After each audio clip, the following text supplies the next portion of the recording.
So if you were here last week, I started off and I shared a story about, one of my parenting fails. A story when Mac was in the car, we were stuck in traffic, and we had fruit snacks, and he kept arguing, and I threw him out the window. So that was the story I told last week, threw fruit snacks out the window in the middle of traffic. So I got home, and my wife, Jen, she said, hey, I told Mac that you talked about that story in church today about the fruit snacks. And she said, but Mac said, no, it wasn't fruit snacks.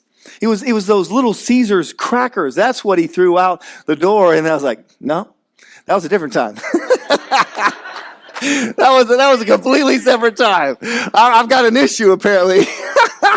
I can't handle myself. But I remember it. I was like, oh yeah, I remember that one because Izzy and Mac, this was, years ago. They were arguing over those little graham crackers that sometimes you get at Little Caesars that come in shapes. And they were arguing over them. And, I'm driving in the front. I said, give them to me. And I crushed them up. I just crushed those things. They weren't eating those things. And I threw them out the window. So I'm confessing I have an issue. I have problems. But in this series, we're talking about really raising the next generation, and whether it's you're a parent or you're about to be a parent or hope to be a parent, maybe you're helping another parent or watching your own kids parent. What we're talking about in this series, to me, it's for anybody that feels the weight or that feels the responsibility of raising a child, someone in this next generation. But as we've talked over the couple of weeks in this series, if you're looking for good examples of family and parenting, the Bible really isn't very helpful. Because if you're looking for stories and examples of dysfunction, the Bible is a perfect place to look because there's so many stories of family dysfunction and just messiness. In fact, even Jesus had family issues. His own family at one point confronted him because they thought he was crazy, at least until after the resurrection. They thought Jesus was absolutely crazy. But thankfully, even though Jesus didn't specifically talk about parenting and give us really a foundation for parenting, he did lay a foundation for New Testament parenting when he gave us, and we looked at this last week when he gave us this verse. He says, a new command I give you. He says, I want you to love one another. And how should you do that? And what should that look like? He says, I want you to do it as I have loved you. So you must love one another. And as Jesus laid out that command, He gives us a new way forward when it comes to raising this next generation. And no, Jesus was not specifically talking to parents when he told us to love as he loved, but we're so fortunate because Paul, the great leader in the early church who wrote much of the New Testament, what we have in our Bibles, in these letters to Christians all over the Mediterranean rim, Paul, he comes along and gives us some practical application when we're talking about what it looks like to love as Jesus loved. And so Paul, he'd say throughout all these letters, he said, Jesus, he commanded us to love one another as he loved us. And Paul would say, here's what that looks like. Here's what that looks like in the real world. Here's what that kind of love, how it responds and acts, and how that love, this Jesus kind of love, how it behaves at home. And so last week we took a look at one of Paul's letters. It was a letter written to Christians living in the ancient city of Corinth. And we have a copy of this letter in our Bibles, 1 Corinthians. And so Paul, as he's writing this, it's really it's a loving like Jesus application guide. And Paul says, this Jesus kind of love, here's what it looks like. And we didn't even get very far in the verses that we looked at last week. We only got 3 words in, and we talked about how love, this kind of love that Jesus called us to live out, this love is patient. And that's all I feel like that's all we could handle in week 1. But that's not where Paul stopped. And so I just want to keep moving forward in these verses. And so again, here's what Paul says. This Jesus kind of love, he says, it's patient. And this Jesus kind of love, where you're supposed to love as he loved, this kind of love, Paul says, is kind. Love, this Jesus kind of love, is kind. And I don't know about you, but to me, when I hear love is kind, I kind of think, well, kindness sounds a little soft, and kindness sounds a little weak. It almost seems, kindness seems passive, and maybe, especially in certain situations, seems a little ineffective. But Paul mentions it because what he understands is that kindness is actually a sign of strength. It's a sign of self-control, Because when we're unkind or when someone is unkind, they've lost control. When we're unkind, we're letting something else, whether it's our anger or maybe it's frustration or maybe it's some impatience, when we're unkind, we're letting something else take over. But kindness, this love as Jesus loved, that kind of kindness, it's a deliberate choice to do what's best for someone else, even when it's challenging and even when it's difficult. That this Jesus kind of love, it's kind. And to me, here's what that means and here's what that looks like. It's this, that kindness is using your strength to lift someone up instead of pointing out where they fall short. It's lifting someone up with your strength instead of reminding them of their weakness. And parents, to me, here's where this is really important. Because, right, your kids, your children, grandchildren, they already know where and when they've messed up. Right? We just know where and when we've messed up. And so they don't need to be reminded, right? Especially in certain circumstances, especially by you.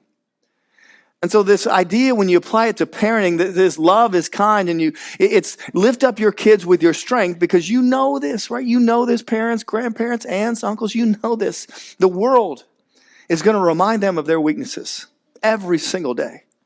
Because just like you, right, they wake up every single day wondering if they're going to measure up. They wake up every single morning wondering if they have what it takes. Every single day, the world in which we live makes your kids, makes you, right, doubt yourself. So that when they fail or when they fall short and when they don't measure up, when they mess up, my challenge to you would be to find a way to side with them and not against them. That you would make the conscious choice to loan your strength to them. Now, I was just turned 16 years old. About 2 months after my 16th birthday, I had just gotten my license, right? And I'm sure we all have our stories of our first accident.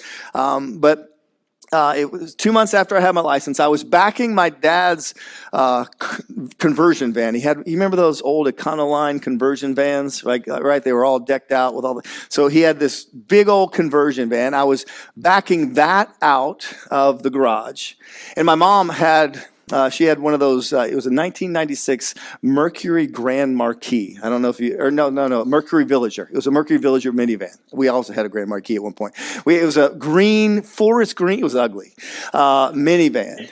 And so here I am, I'm backing my dad's van out of the garage, and somehow, right, you're not paying attention, especially when you're 16. I backed my dad's van into my mom's minivan, right into the side, into that sliding door that opens up. I backed it right in there.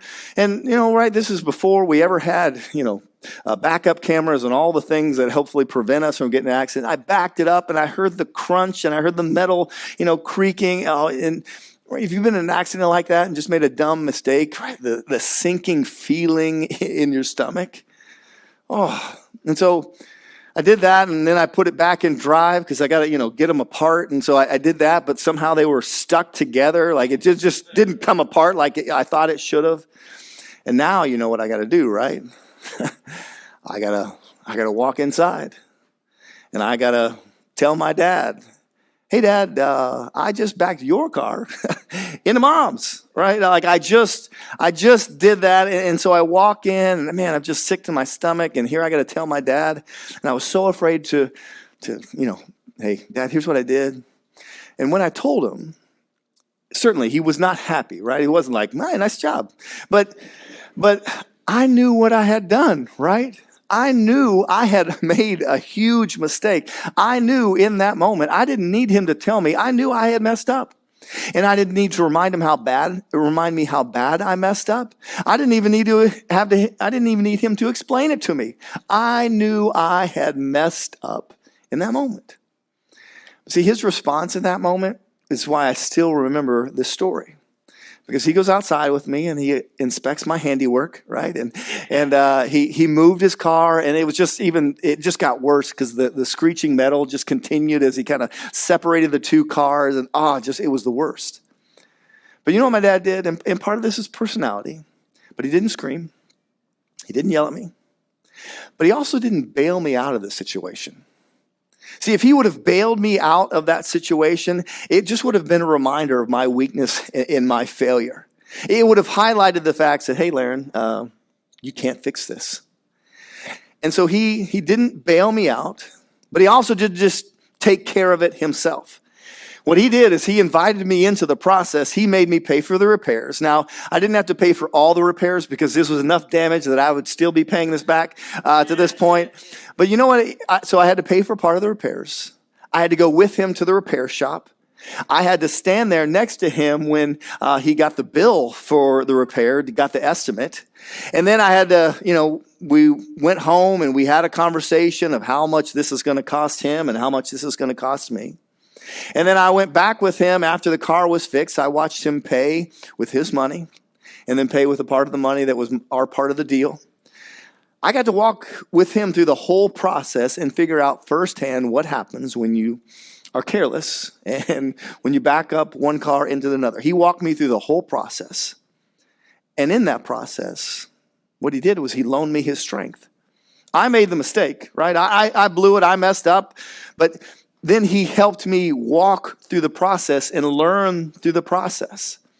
That he was willing to loan me his strength in that. And it wasn't, man, you blew it, you messed up. And let me tell you how you messed up. It was, let's walk through this. And I need to teach you a lesson as we walk through it together. And while I'm on this, and some of you could disagree with this, and if you do, that's fine. I won't be upset. But I just think this is worth mentioning, and something that else I learned, especially in that situation. But as a parent, or even as a grandparent, an aunt, an uncle, or anybody that's, around kids, that it's really easy when your kids mess up, and when they do something wrong, or they say something wrong, or they break something, or they disobey, that in that moment, and you almost can't help it. In that moment, you're so mad in the moment that haven't you just yelled out a punishment in the middle of it, right? They did something wrong and you're like, we're taking away video games for a year, right?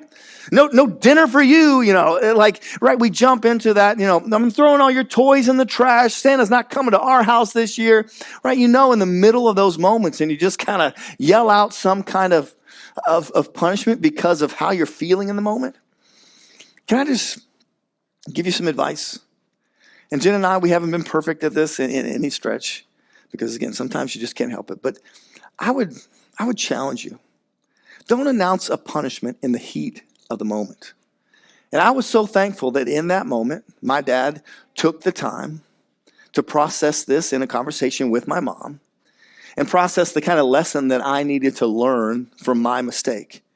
And then they talked to me about, hey, here's what we've decided and here's the punishment. Because when you in the moment just throw out a punishment when the emotion is up here, right? Haven't you done this, right? You just yelled out in the moment. Haven't you had to backtrack on some of those punishments, right? Haven't you had to be like, oh, that was maybe a little bit too far, right? Or you're gonna end up throwing something out that the emotion's up here and you yell, oh, we're gonna do. You end up throwing something out that just might not even teach them anything in the end. Now, I get it. When they're young, you got to be swift. You got to connect the dots for them. But once they're older, right, and they begin to really understand, I would just encourage you, be intentional and be thoughtful. That I understand there are going to be consequences, but they know that already. And that's where you side with them before you discipline. Why? Why would I even challenge you to do that? It's because that's what your Heavenly Father has done for you. Because just think about it.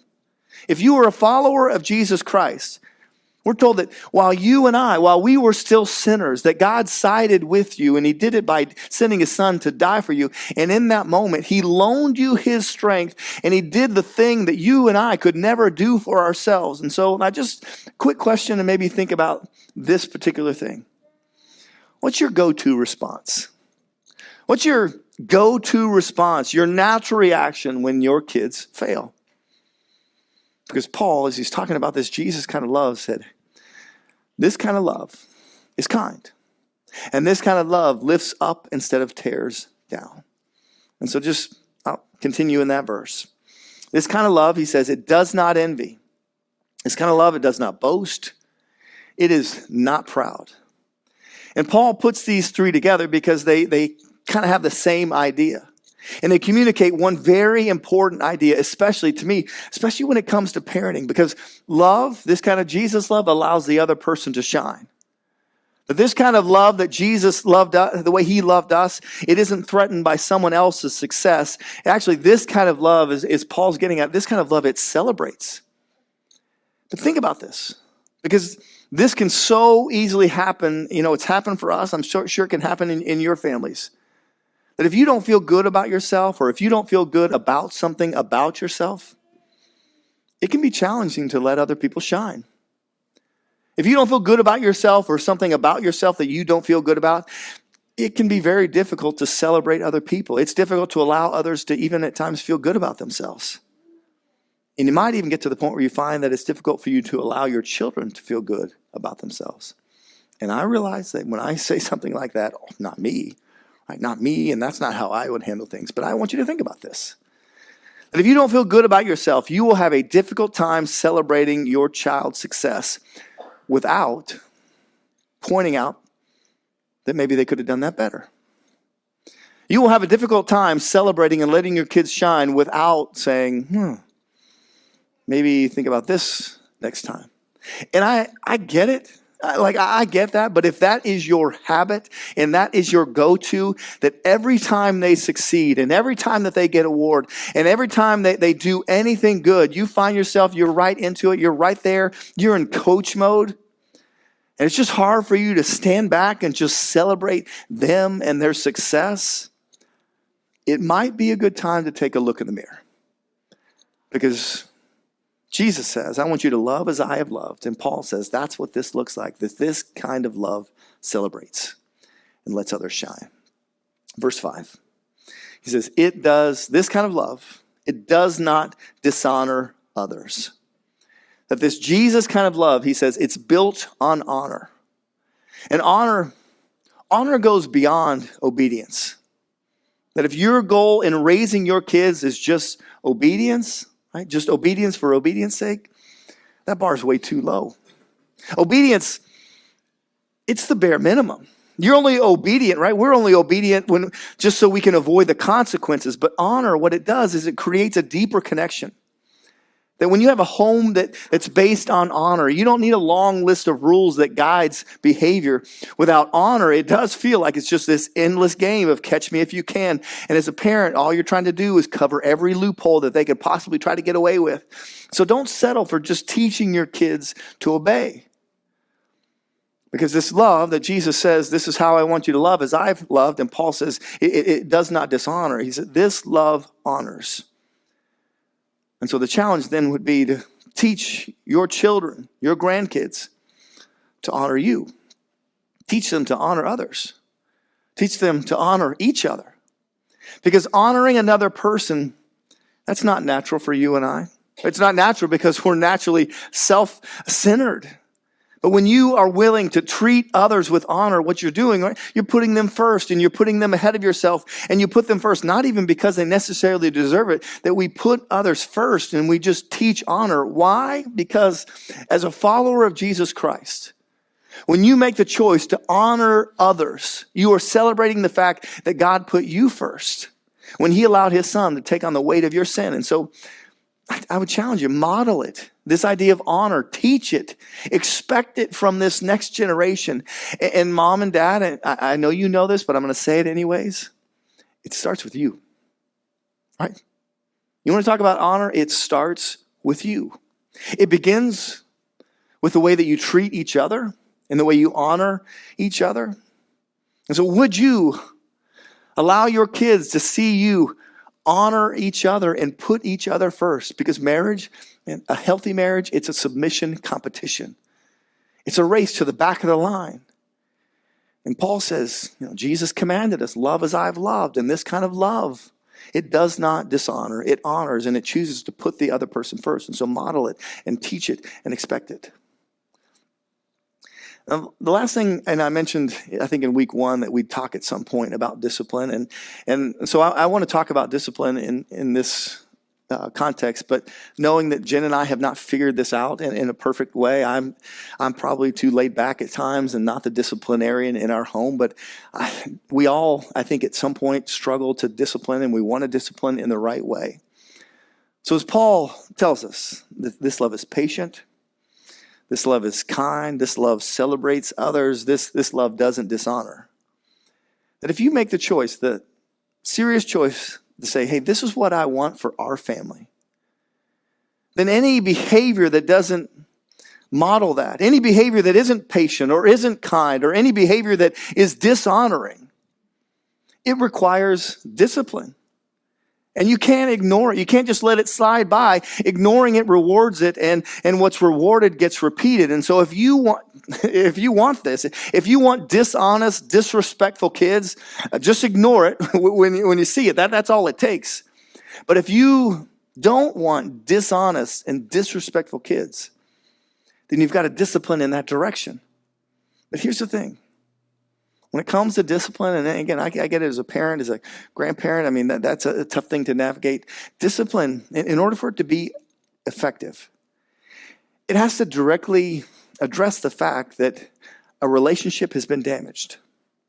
And whatever the behavior, it's lying, disrespect, if it's some dishonoring behavior and it hurts the relationship, because lying, it breaks a relationship. Disrespect, it hurts a relationship. If that's what's happened, then what should be the goal of your discipline? If that's what happened, that there's been some disrespect or lying and it's hurt the relationship, then what should be the goal of your discipline? And I want you to think about this. That if the main issue of lying or disrespect or disobedience, if it hurts the relationship between you and your kids, if it hurts the relationship between your kids and each other or kids and someone else, then what should be the goal of your discipline? And to me, this is a really good question.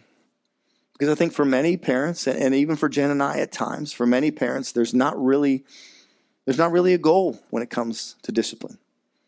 There's just a punishment. And punishment, right? It just makes you more careful so you don't get caught next time, right? Punishment doesn't necessarily make us better, and here's why. Because punishment sends a very particular message. That if you don't obey me, then bad things are going to happen to you. And if you did something bad, then I'm going to do something bad to you, or you inconvenience me, or you embarrass me, or you hurt me in some way. So guess what? Here's what happens when you do that. I do this. I'm going to inconvenience you, or I'm going to embarrass you, or I'm going to hurt you. And that really, in the end, that doesn't get at the heart of the issue. So if there's been some dishonoring behavior, any kind of behavior that hurts or breaks the relationship, then what should be the goal of your discipline? And the answer is, the goal should be to restore the relationship, right? The goal of discipline is the restoration of the relationship, that should be the goal. And the sooner that you start, right? And I've already had some conversations with people this morning, like I get it. You're like way on the other end and you're not even sure how you can do this, but the sooner you start, the better. Because none of us have came into this world understanding how to do this. Because you know some adults that haven't figured out how to do this. Maybe you've never even figured this out. If you've ever said something like, well, I don't know why you're still upset. Or I said, I'm sorry. If you've ever said anything like that, then maybe you've never really learned how to restore a relationship. Because you know this, right? That saying sorry doesn't necessarily restore a relationship. Saying sorry doesn't necessarily get us back to where we were before. I mean, in some cases, simply saying you're sorry can even be insulting. And so you've got to discipline with the goal to restore the relationship, because if all you ever do is punish, that's a standalone event. That's a standalone thing. There's no goal in that, and there's no lasting outcome. Nobody's better off. And so most of the time, what is your go-to? Most of the time when it comes to discipline, what's your go-to? If you're like us, there is the tendency that when you need a discipline, you just take things away. Or you put your kids in timeout. Or when they're older, you ground them. But if the goal is to restore the relationship, taking things away, putting them in timeout, grounding them, does that really get you there? That you didn't ask you didn't do what I told you to do, and so your phone's gone. Right? You didn't do what I asked you to do, and you broke a rule, then the PlayStation's gone. You mouthed off, and the iPad, it's out of here. And I'll just ask this, but you already know the answer. What do those kind of punishments do to the relationship? Right? And we've experienced this in our house. That when we've taken away our kids' stuff, their first response is they come up and they tell us how much they love us, and they hug us, and they won't let go. Right? No. It almost, there's been many times when we take stuff away, when we kind of punish them in that way, right? They say things that they don't love us in those moments. And we're still working on this, but taking stuff away, it should be the last resort, because in the end, no one learns anything in that. They just try harder not to get caught the next time. And so what should we do? And what should you and I practice? How should we discipline? And here's what I'd say. That you and I, we should discipline in a direction that seeks to restore the relationship. That we discipline in a direction that seeks to restore the relationship. Because, again, any kind of disrespect, any kind of dishonoring behavior, what does it do? It hurts the relationship. And so discipline should work towards restoring that relationship. And I know you, right? You're good parents, you're good people. I'm sure as soon as your kids could talk, you taught them to apologize. And certainly an apology is part of that restoration process. But let me just give you a little tip when it comes to apologies. I would ask your children to use, when they're apologizing, to use complete sentences. Sorry, right, is not a complete sentence. Sorry is a sorry excuse for an apology, because they've got to own it. They need a pronoun in there, like I'm sorry, right? You've told your kids, I've told my kids to apologize, and they'd say, sorry. No, it's I'm sorry, because you got to own it. No matter how old your kids are, they need to understand this, that when they're dishonest or when they're disrespectful, when they've hurt someone, when they've taken something away from the other person, and because they've taken something away from the other person, they owe that person something. That's why we say, well, you owe them an apology. But I would say in most cases, we probably owe them more than an apology. And so here's just what I would suggest. That you teach your kids or your grandkids, your nieces, nephews, whatever your situation may be, you teach them to say, I'm sorry, I. And then, of course, they need to explain, exactly what they're sorry for, but you got to make them say it so that they can own it. I'm sorry I disobeyed you, or I'm sorry that I threw my toy at them. I'm sorry I came home late. I'm sorry I didn't answer my phone when you called. Whatever it is, I'm sorry. And then add this. Is there anything I can do to make it up to you? I'm sorry. Here's what I did wrong. Is there anything I can do to make it up to you? Now, I'll just warn you. Your kids will hate this, but I'm telling you, this is how you can help your children understand that they took something and that they owe something. They took something and that they owe something. And so, what can I do to make it up to you? And when you teach them to think this way, you're laying the groundwork for them, not just restoring the relationship in the moment, but actually restoring relationships down the road. This is going to help them later on in life. In fact, just within the last year, there was a situation that happened with our son, Mac. He's 14 now, and it was this summer, and he was playing at our neighbor's house. Our neighbor, Ryan and Jen, they have two young boys, Nolan and Colton, and they're a lot younger than Mac, second and third grade, I think. But Mac still, being eighth grade, he still likes to hang out with them sometimes. They look up to him a little bit. Well, Mac was over there playing one afternoon, and they were outside. I think they were on the trampoline, and there was another neighborhood boy that was, younger too. He was over there, and didn't think anything of it. Matt came home, but later that day, I got a call from my neighbor, Ryan. He said, hey, man, I just got to tell you something that happened today. And he just told me, he said, what I'm hearing is that Mac, as they were kind of playing around, and he said to this other neighbor kid that I don't know really well, said to the kid, I'm going to beat you up. And so he said that to the other kid, and apparently the kid went home, and he was really scared and afraid that Mac, this big eighth grader, was going to beat him up. I was like, Don't worry. But he went home and told his dad, and that dad then called Ryan, my neighbor, and said, hey, he was hot, he was mad, he was angry. He said, what's this kid, saying this to my son and this and that, and he's all scared and he's afraid. And so I told Ryan, I said, all right, I'll take care of it. So, I pulled Mac aside and said, dude, what happened? He told me his side of the story. He said, they were kind of playing around and he didn't mean anything by it, but he said he was kind of joking. Now, whether he was or wasn't, I explained to him, like, here's the deal. That's a young kid. That's a young kid that looks at you and thinks that kid could really beat me up. And so whether you were joking or not, that's not how we handle things. And he hated this part, but I told him, I said, listen, we're going over there. I'm going to text the dad. I'm going to tell him we're on our way, and you're going to apologize, and you're going to explain to him why you're sorry for what you did. And so it was a walk of shame. We walked the sidewalk and got to that house, and the dad met me outside with that little kid, and the dad and I were talking a little bit, and Mac very intentionally kind of pulled him off to the side and said, hey, let me.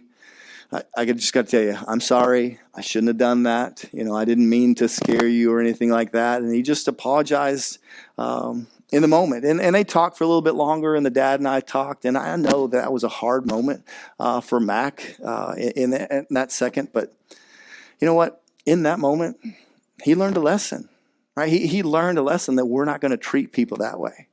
And we're going to restore that relationship. And we've done that with our own kids. When they've done something to each other, then they've got to make it up to the other person. And so we've made sure that they understand that it's not just I'm going to say that I'm sorry. They're going to say, what am I sorry for? And what can I do relationally to repair the story? And I know, like, if we're going to discipline in this direction, it takes a lot of forethought. As a parent, that takes some discipline on your part. It takes some time to see it through. It's going to take some practice. And this is where we struggle. It's going to take even some creativity. So I understand it. But when all is said and done, you're disciplining towards, in the end, you're disciplining towards a goal. You're disciplining them in the direction of relationship restoration. And I've even talked like this, that next time when he disrespects his mom, that he's going to take her out on a date, that he's going to ask her, he's going to pay for the date, he's going to do all that kind of stuff because I need him to know that he can't disrespect his mom. Right? And so that's so important for us to understand. And so we've intentionally tried to do some of the things. And again, we don't get it right all the time, but here's again the question. How do I discipline towards restoration? How do I discipline towards restoration? Because that's what we want to teach our kids. That's what we want to teach this next generation. And so I want to tell you, you can do this. I don't care how old your kids are. It's not too late. I would even challenge you as parents or grandparents, aunts, uncles, that I get it. You might not have as much influence now as you'd like to, but I would challenge you that tonight you go home and you make a plan. Say, hey, if the goal is relationship restoration, then when our kids or our grandkids or when our niece or our nephew, when they do this, this is how we're going to respond. And before you say, well, that's just not going to work and that's too unrealistic, do you know where this comes from? I mean, this is right at the heart of our faith, that we all have sinned and broken our relationship with our Heavenly Father. And what did He do? He didn't punish us.